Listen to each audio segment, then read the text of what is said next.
Hello everyone, myself Alita Paul, tutor cum emergency medical technologist, Department of Trauma Care Management, Yenepoya School of Allied Health Science. So in this section, we are going to learn or discuss about drowning. So basically in drowning, we are more focusing on initial assessment and management in pre-hospital settings. So after participating in this section, attendees should be able to define drowning and types of drowning, describe the disorders and injuries associated with drowning, and they should describe the pathophysiology of drowning, then specify signs and symptoms related to different organ injury in case of drowning, and the last thing is to explain the pre-hospital care assessment and management for drowning. So these are the specific learning outcomes. So what do I mean by drowning? Drowning is the process of experiencing respiratory impairment or any kind of respiratory distress because of submersion or immersing in liquid. So these are the four types of drowning: near drowning, fresh or salt water drowning, wet drowning, and last one is dry drowning. So near drowning means if a person or any patient all of a sudden he is in water and he is in a verge of drowning, but before that the rescue team will come and save him. That is what near drowning. And the second one is fresh or salt water drowning.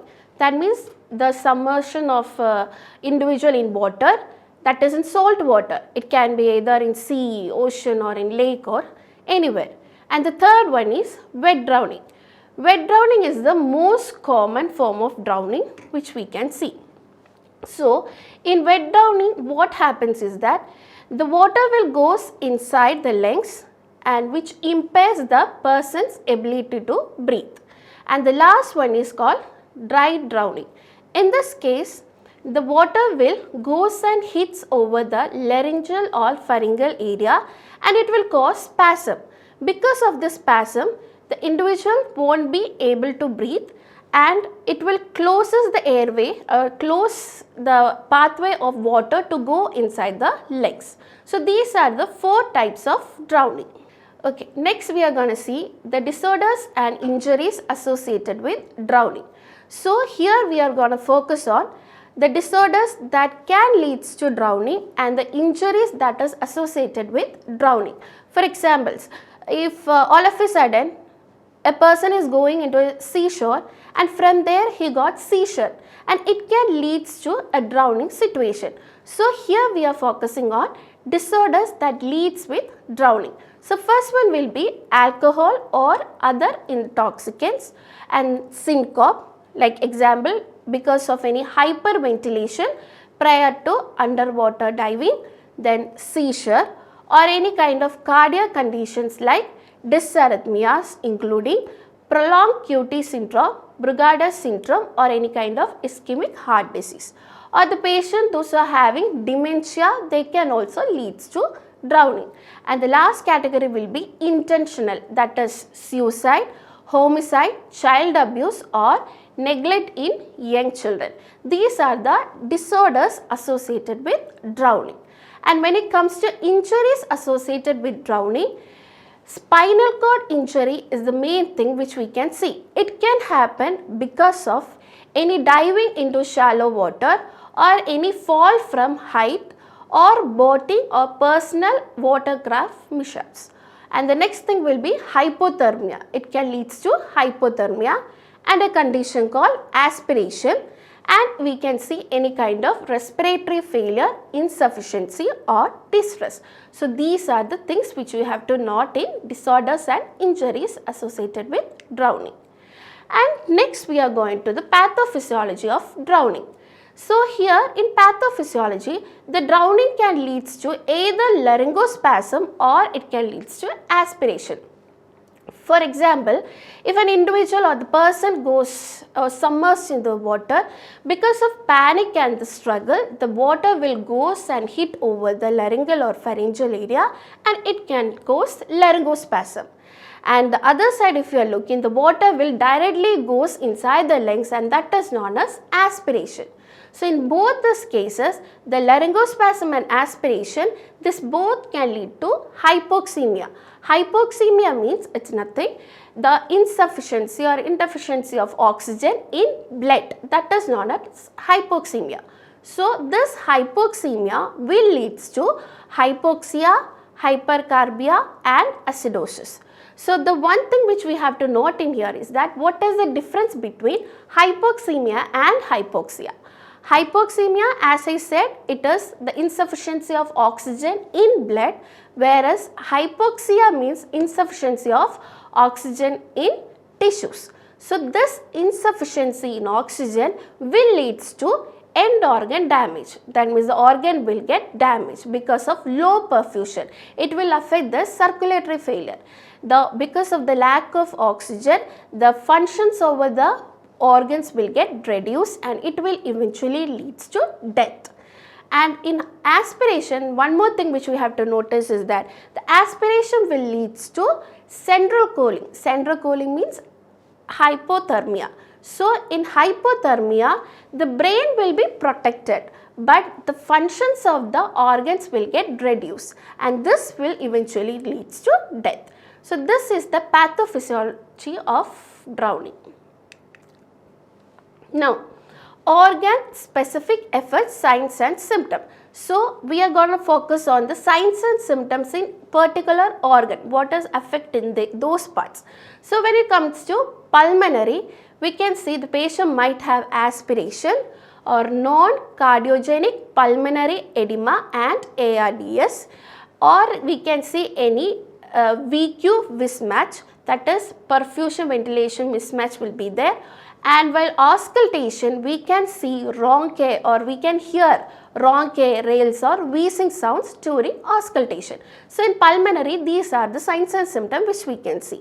And when it comes to neurology, due to deficiency of oxygen, it can lead to hypoxic ischemic injury, cerebral edema, or it can lead to increased ICP, intracranial pressure, and it can lead to myoclonic seizure. In myoclonic seizure, we can see irregular movement of muscles can be seen in myoclonic seizure. So these are the things which we have to focus in neurology.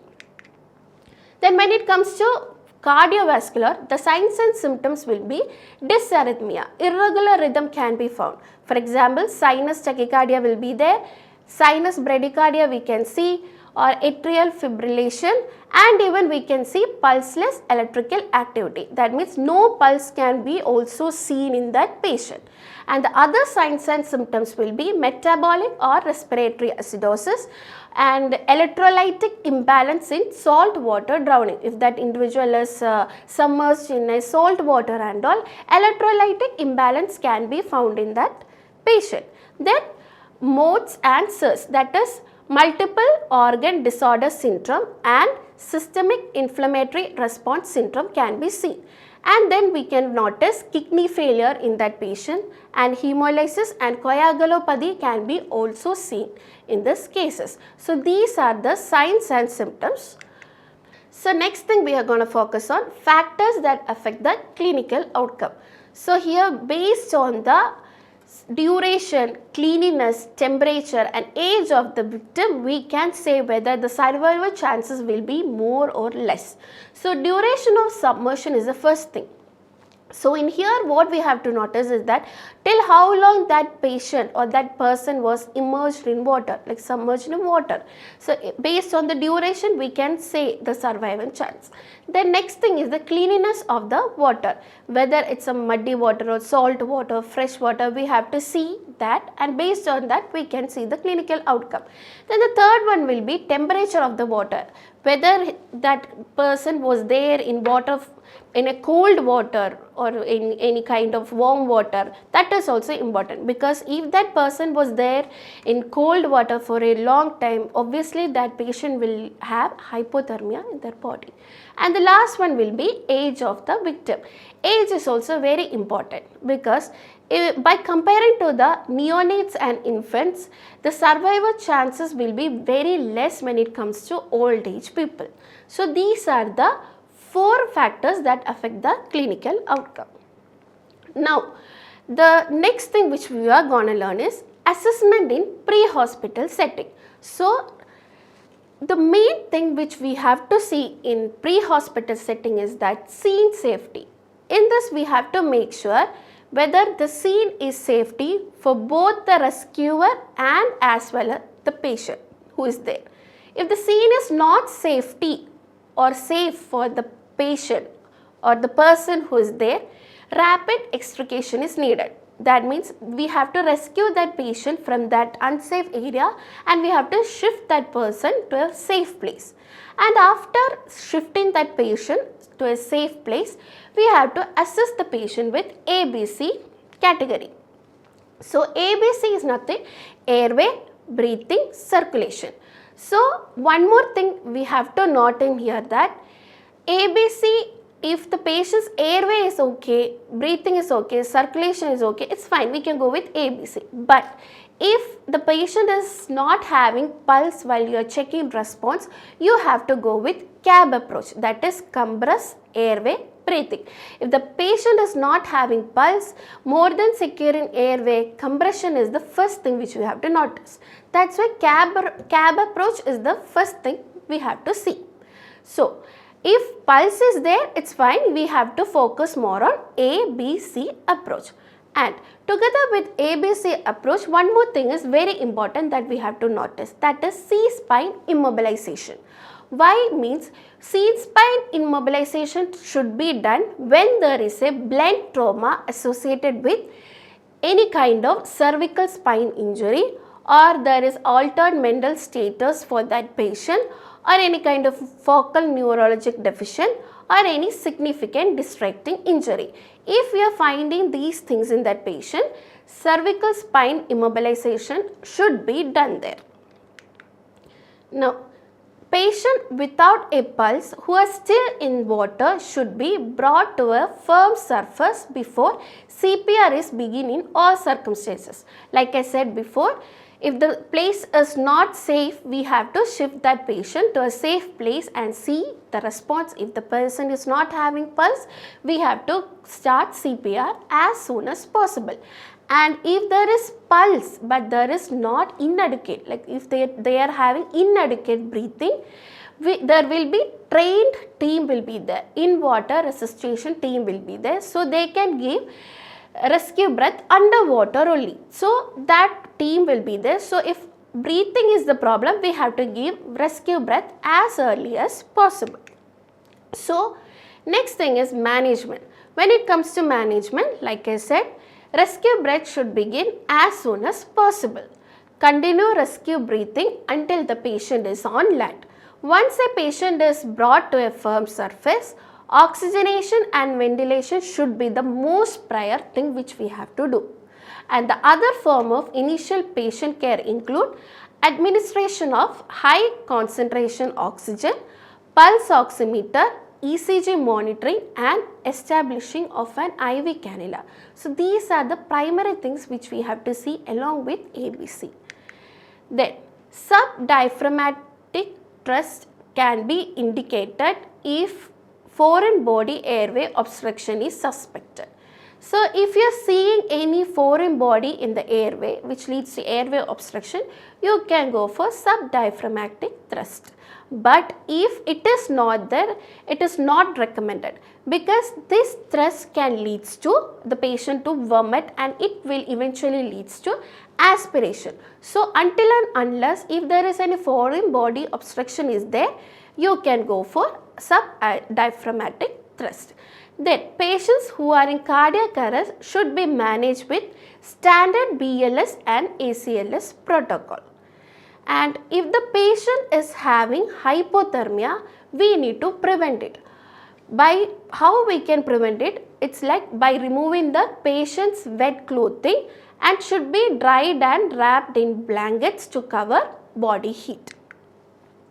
Then if the patient is vomiting, if the patient is having continuous vomit and all, you can, if suction equipments are there, you can suction it out, or any other devices such as towel is there, you can use it. And if any solid objects are visible, you can do finger swipe also. And one more thing which we have to notice, that if the patient is vomiting, that time you can just displace that patient into left lateral position so that we can avoid aspiration. And during transporting that or shifting that patient from field area to hospital area, if ventilator settings are there, you can go for PEEP setting. Why we are going for PEEP setting is that if we are extra pressure can be put over that area, so the alveoli can be opened and the extra water which were there inside the alveoli can be drained out. So that is the other important mechanism. Then in case of wheezing, if the patient is having wheezing and all, we can then administer a beta-2 adrenergic drug such as albuterol by nebulizing method.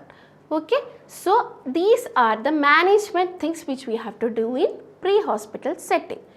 According to AHA, all victims of drowning who require any form of resuscitation should be transported to the hospital immediately, and also if the patient is not that severe stage also, we should transport for further physical evaluation. So these are the major assessment and management techniques or things which we have to see in pre-hospital setting. So here is the summary. Laryngospasm or aspiration can be one of two pathophysiologic path course of drowning. Rapid extrication with C-spine immobilization is the primary step for pre-hospital assessment. Rescue breathing and in-water resuscitation under very specific circumstances may be warranted. Always follow your local protocols. Once a patient is brought to a firm surface, oxygenation and ventilation are the most important priorities. So these are the things which we have learned in this section, and here are my reference. Thank you.